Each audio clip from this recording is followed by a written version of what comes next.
السلام عليكم ورحمة الله وبركاته. عدنا إليكم والعود أحمد. عاد إليكم برنامج حروف، هذا البرنامج الذي احتل ذاكرة جزءا كبيرا منكم. عاد إليكم برنامج حروف ليذكركم بالأيام الخوالي وبزمان الطيبين.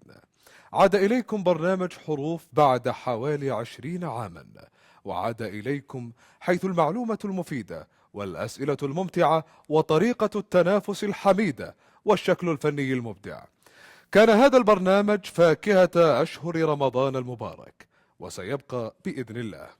سنتابع المشوار الذي اختطه قبلنا القامات الإعلامية المبدعة، ورغم مرور تلك السنوات ووفاة بعض هؤلاء الإعلاميين وتقاعد الآخرين، أظنهم على الأقل يستحقون منا تلك الوقفة لنتذكرهم رحمهم الله.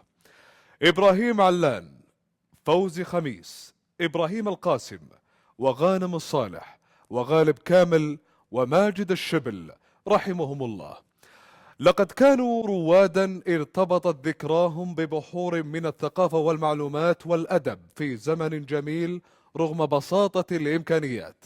والآن نذكركم بفكرة البرنامج التي تقوم على اشتراك فريقين: الفريق الأحمر والفريق الأخضر.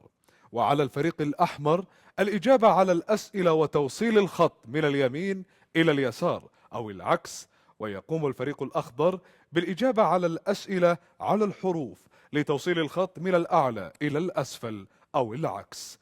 نحن معكم طيلة شهر رمضان. أهلا وسهلا بكم في هذه الحلقة.